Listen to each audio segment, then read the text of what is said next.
lenda, né? Não desmerecendo quem já falou aqui, mas reza a lenda que o melhor é para o final. Eu vou me apegar a isso aqui.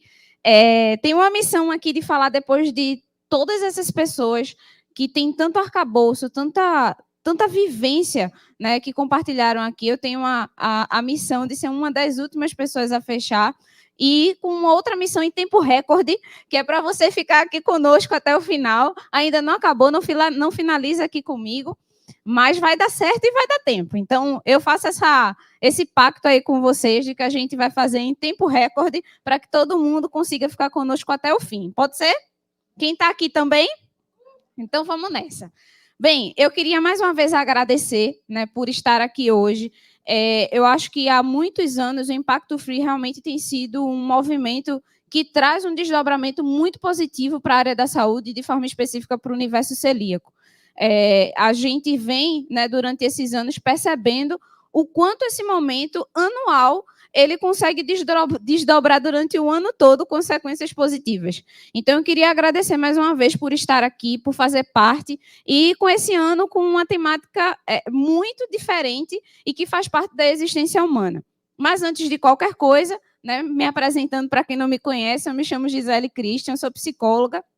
E aí, na formação, eu tive duas vertentes. Eu tanto fiz a formação para a área clínica quanto para a área organizacional.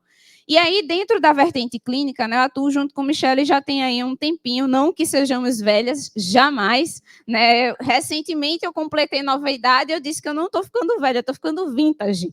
Né? A gente não envelhece. Então, a gente vem atuando, né? Acompanho a Michelle já há um bom tempo com esses pacientes, e aí, desde o processo do conhecimento do diagnóstico até o processo de elaboração e as estratégias frente a esse diagnóstico, assim como pacientes oncológicos também. E dentro da vertente organizacional, hoje eu faço acompanhamento de líderes e equipes no desenvolvimento comportamental dentro de uma organização multinacional, que aí hoje abarca boa parte do meu tempo.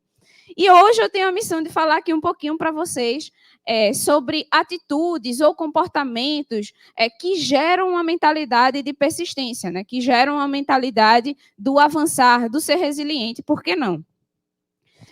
Depois da gente ter ouvido tantas pessoas falando sobre isso, sobre o efeito de não desistir, o tema desse Impacto Free esse ano é proibido desistir, foi um tema que eu achei extremamente inovador. Eu acho que poucos profissionais da área de saúde falam sobre isso. Fala-se sobre tratamento, sobre as consequências, sobre as causas, mas poucas pessoas falam sobre a capacidade da persistência, de você continuar no tratamento, de você continuar pensando em você e gerando bem-estar. E aí, hoje eu tenho essa proposta, esse desafio da gente poder finalizar aqui discutindo um pouquinho sobre isso. Mas antes de falar sobre uma mentalidade, né, de não desistência, né, de persistência, eu queria aqui compartilhar com vocês e a gente dar um passo um pouquinho para trás e falar exatamente sobre o oposto. Para a gente falar em perseverança, em persistência, a gente tem que falar um pouquinho do que é desistência. E aí, quando a gente fala em desistência, a psicologia, até de forma muito tímida, se a gente for procurar, a gente não tem muito arcabouço teórico quando a gente fala sobre a palavra desistência de uma forma específica.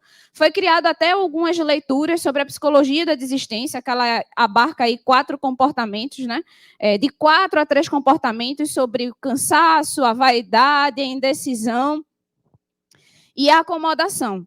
Mas hoje eu não queria me deter nesses comportamentos, né, que a psicologia diz que gera a psicologia da desistência. Eu queria me deter no que a ciência fala, no que a psicologia fala sobre um grande pilar que nos leva, independente de sermos celíacos ou não, a um movimento de desistência, a um movimento de não tentar outras vezes, que é uma palavrinha que todo mundo aqui provavelmente já viveu, chamada frustração. Se você não já passou por alguma frustração na sua vida, é provável que você vá passar. A psicologia chega a dizer, e aí eu acho um grande paradoxo, que a frustração ela chega a ser positiva, ou seja, ela é benéfica para a gente. Em uma vertente, né, que é a vertente psicanalítica, ela chega a dizer que a frustração ela é um fator estruturador para o sujeito. Ou seja, uma criança ela precisa ter um evento castrador. alguém que coloque regras, que imponha limites para que a personalidade seja desenvolvida de uma forma assertiva. E isso não é diferente conosco. Todas as vezes que nós nos frustramos, naturalmente e dentro de um viés, até mesmo sem nós percebermos, aquela frustração deve e pode gerar resultados benéficos. A bem da verdade é que todos nós nos frustramos, mas ninguém quer se frustrar. Ninguém projeta a frustração, né? Eu vou sair no domingo para assistir ali a palestra, vou colocar essa roupa com o propósito que a roupa vai se sujar. Ninguém projeta a frustração, mas todos nós passamos por ela. E ela, de certa forma, acaba sendo benéfica se nós formos pensar a grosso modo. Ela tem seus pontos positivos. E aí, dito tudo isso, é como se nós estivéssemos dizendo que a frustração ela tem ônus e bônus. Ela nos favorece em alguns momentos e em outros momentos ela também nos desfavorece. Eu não quero aqui romantizar o sentimento da frustração. Ele é ruim, só que nós passamos por ele. E aí, o que é que a gente vai fazer quando a gente passa por isso, né? O que é que a gente pode fazer? Como a gente consegue se posicionar diante desse sentimento? Vale salientar aqui, é uma conta muito difícil de ser fechada. Uma pessoa que passa por frustrações, mas que, como acho que foi Solange que falou anteriormente, né, que as atitudes, né, da vida elas devem gerar lições. Eu brinco que aquilo que não é bênção é aprendizado. Não abençoou, mas algum aprendizado tem que ter. Só que nem sempre nós temos essa ótica de que aquilo ali gerou um aprendizado. Que maravilha. Não, tem momentos em que a frustração incomoda e que a gente está sem paciência para viver de novo. E aí, como é que a gente lida com isso? O que é que a gente faz diante dessa frustração? Que, ok, de alguma forma trouxe algum benefício, mas eu não quero mais lidar com ele. E aí eu queria trazer aqui 3 comportamentos importantes quando a gente fala sobre lidar com a frustração. O primeiro é reconhecer. Reconhecer o cenário em que nós estamos vivendo hoje. Em que contexto eu e você estamos inseridos hoje? E é impossível a gente falar de reconhecer, fazer uma autoanálise sem falar das fases do luto. Para quem não sabe, as fases do luto ela é vivenciada por qualquer sujeito que perdeu algo.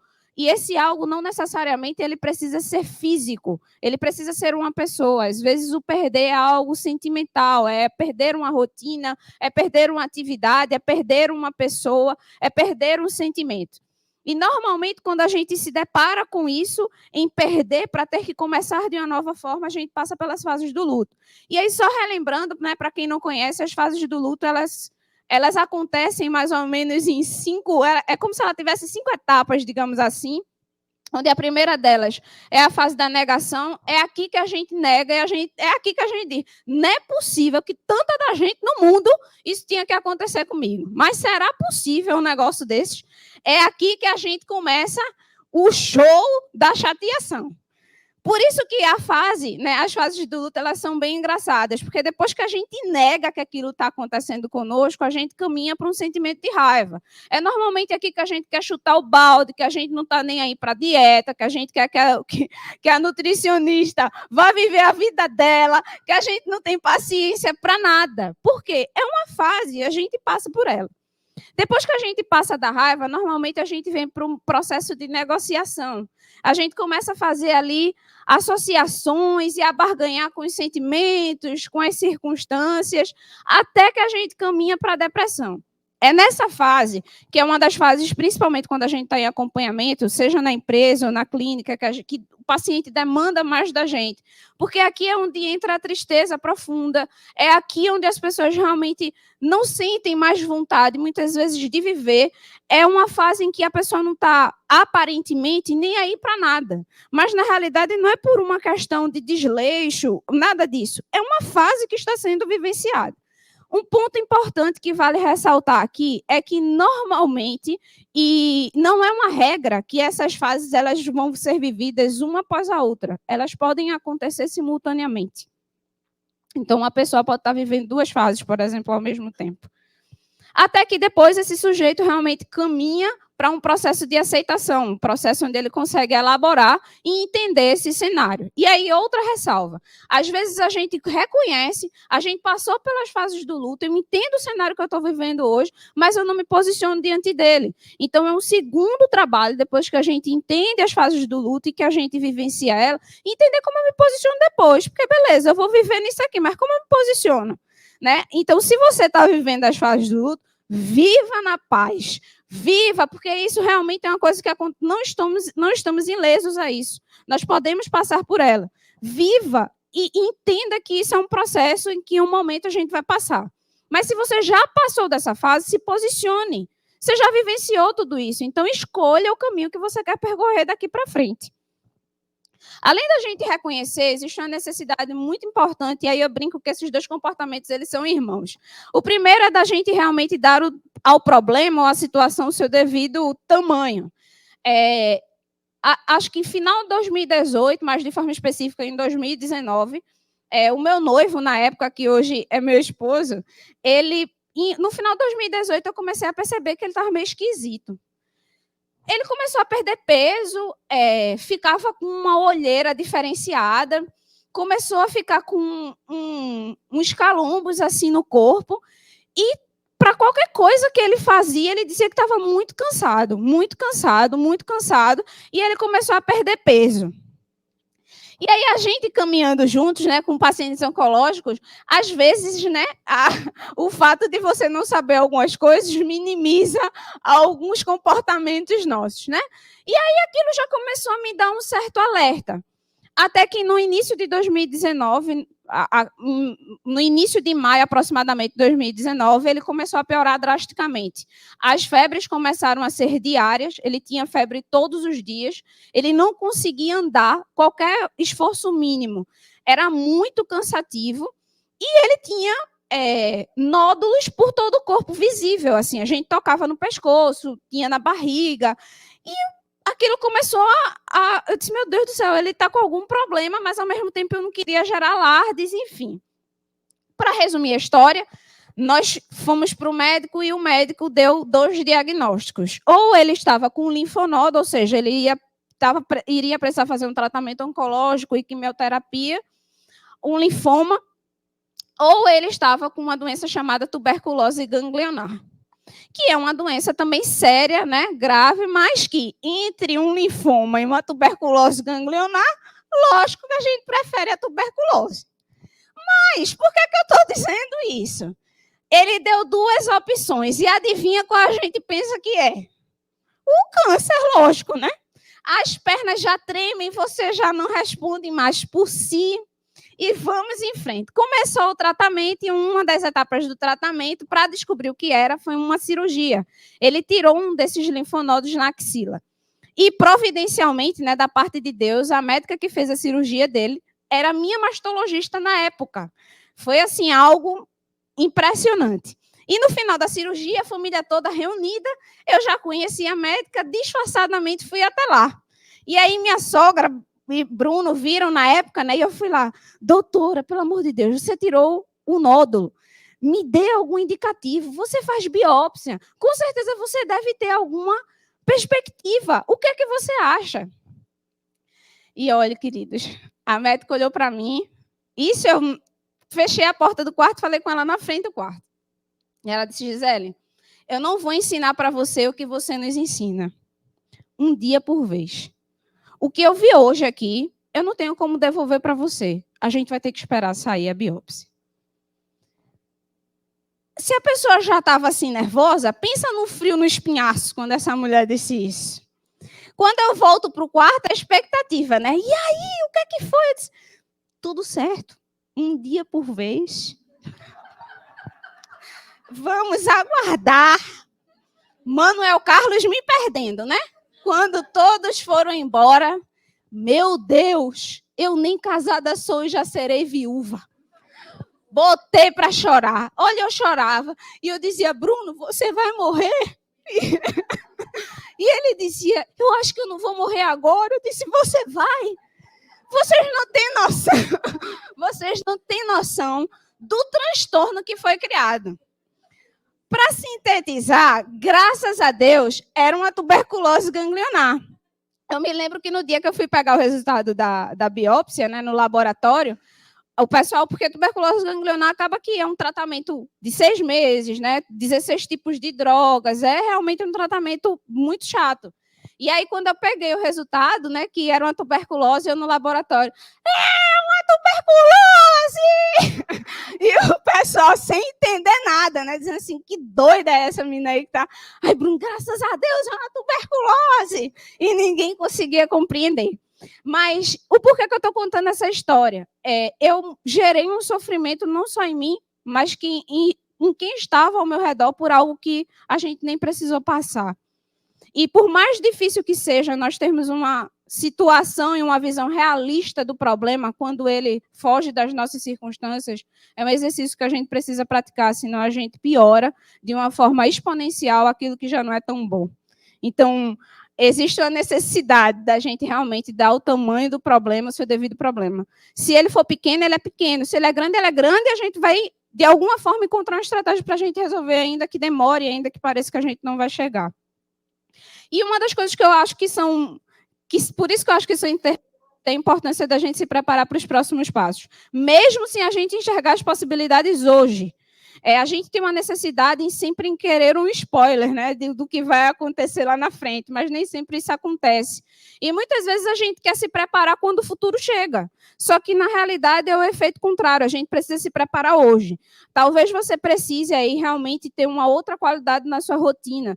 E talvez você diga, não, quando realmente eu ver o efeito do tratamento, eu vou me posicionar assim ou assado. Não se posicione agora, mesmo sem ver os efeitos físicos agora. Eu preciso entregar um determinado projeto, mas não tenho todos os recursos necessários. Comece com o que você tem, né? Se prepare para o amanhã, entendendo que é no hoje. E eu não poderia falar sobre tudo isso e não falar sobre a importância da gente olhar para dentro e falar um pouquinho sobre o autocuidado, né? A importância da gente se perceber é uma das estratégias de enfrentamento e que nos leva realmente a avançarmos naquilo que é proposto. E a primeira coisa que eu queria falar é sobre a importância da gente entender as prioridades. Vale ressaltar aqui, quando nós não entendemos o que é prioridade, o risco do que é importante se perder é muito alto. E, às vezes, a gente é engolido pela rotina e pelo que a gente está fazendo. E a gente não consegue estabelecer isso e muita coisa acaba passando despercebido e coisas que não deveriam passar. Então, saia daqui fazendo uma reflexão, o que é e o que tem sido prioridade na minha vida, e como eu tenho me posicionado diante dela, como eu tenho lidado com a minha prioridade. E, às vezes, isso é um confronto para a gente, todas as vezes, particularmente, que eu faço esse exercício, eu sempre fico confrontada, porque, às vezes, aquilo que é prioridade para mim, eu não tenho demandado a atenção e os esforços necessários. Então, entenda quais são as suas prioridades e se posicione diante delas. O terceiro comportamento que eu sempre gosto de trazer é a importância da gente fazer escolhas inteligentes. A gente sabe disso, né? Que toda ação gera uma reação. Só que, involuntariamente, nós agimos de forma impulsiva ou inerte às nossas escolhas. Ou a gente age sem pensar, ou a gente simplesmente não se posiciona. Só que essas ações, elas sempre terão efeitos, a gente querendo ou não. Então, na hora da gente escolher, seja assertivo, né? Faça escolhas inteligentes e que funcionem para você. Você vai abrir mão da sua dieta? Eu não quero mais seguir a dieta daqui para frente. Quais são as consequências disso? Essas consequências, elas virão, elas vão trazer malefícios, elas vão trazer bem-estar. Pense que, mesmo nós não querendo, mesmo que a gente não queira, essas consequências, elas virão. E, de certa forma, as consequências dependem das nossas escolhas, da forma como nós nos posicionamos perante elas. E, por fim, não menos importante, existe um comportamento que é fundamental quando a gente fala sobre desenvolver uma mentalidade persistente, que é a capacidade da gente perceber os efeitos a longo prazo. Tudo para a gente é para ontem, né? A gente está sempre correndo, a gente nunca tem tempo. Natal já está batendo as portas, a gente começou aqui, a gente está iniciou o mês do último trimestre de 2023. E talvez você, assim como eu já tenha dito, rapaz, eu já entreguei foi tudo em 2023. Eu já estou o pó da gaita. Eu não tenho mais nada para entregar. E talvez você ainda não consiga perceber os efeitos de todos os esforços e sacrifícios desprendidos até aqui. E isso que eu vou falar não é uma receita de bolo que a gente aperta o botão, olha, eu estou fazendo. Não, não é. É um exercício diário. Entender que existe um tempo determinado para todas as coisas e nem sempre o que nós plantamos agora, nós colheremos agora. Existem esforços e semeaduras que a gente só vai conseguir perceber a longo prazo. E isso exige da gente uma percepção do todo muito grande, em que muitas vezes a gente não vai conseguir contemplar esse todo. Mas mesmo que você, assim como eu, não consiga contemplar esse todo, saiba que, se você tem entregado o seu melhor, tem feito o que precisa ser feito e necessário para aquele momento, saiba que o retorno virá quando for o tempo determinado, no tempo certo. Nem sempre os esforços desprendidos agora terão consequências imediatas. E eu queria finalizar aqui a minha fala. Vocês estão me entendendo, né? Eu estou correndo aqui. Eu queria finalizar aqui a minha fala fazendo uma síntese de tudo que a gente falou, com um texto que eu fui muito feliz em achar esse texto. Esse texto não é meu, ele é de um ex-juiz, hoje palestrante e escritor, Samer Hage. E esse texto eu acho que resume de forma muito clara tudo isso que eu tentei trazer aqui para a gente, um pouco dessa fala, um pouco de que todo mundo falou. E o nome do texto, né, como vocês estão vendo, é O Prego. E o texto diz o seguinte, né, O Prego, por Samer Hage. Eu queria que você prestasse atenção, inclusive você que está aí me ouvindo. Eu não vou conseguir olhar para você para fazer a leitura, mas eu gostaria que você me ouvisse. E o texto diz o seguinte: um operário de construção entrou no pronto atendimento, após cair de pé sobre um prego de 15 centímetros, que apontava para a parte da cima da sua bota. Isso, eu já imagino a cena, né? Depois de penetrar o couro, a carne e os ossos. O menor movimento do prego era doloroso demais e ele foi sedado. Mas aquele prego, né, quando foi puxado para fora e a bota removida, descobriram que o prego tinha penetrado entre os dedos. O pé estava totalmente ileso. Mas de onde vinha a dor? Da mente. Isso, da mente. É que a nossa percepção sensória do sofrimento e do prazer é muito influenciada pelo significado que conferimos a isso. Quem fala isso é a Anna Lembeck, na Nação Dopamina. A história está no Medical Journal, de 1995, e é relatado pela médica em sua obra. Em resumo, você desenha uma tragédia na sua mente e sofre por aquilo que ainda não aconteceu como se fosse real. Fatos verídicos, né? Tudo bem, e daí? Primeiro, tudo mal. E daí que a forma como você conta a sua história para si mesmo pode tornar trágico o que é leve. Talvez você não precise mudar de emprego, de parceiro, de cidade. Talvez você precise mudar de óculos. Mudar de óculos e passar a ler com outras lentes a própria vida. Não, eu não estou dizendo para você negar seus desejos ou não enxergar a realidade. Eu estou dizendo para você acrescentar sensatez a eles. A sensatez pode demovê-lo de seus planos ou fazer com que você os encare de outro modo. Crescer é lindo, mas dá para escutar Tom Jobim, passear no parque, tomar um suco, conhecer uma igreja, dar um abraço e sorrir no espelho enquanto você se esforça. Querer uma vida melhor não significa que a sua vida atual seja ruim. Por fim, lute para a sua história mudar, mas divirta-se enquanto isso não acontece. Um excelente início de semana para todo mundo. Muito obrigada.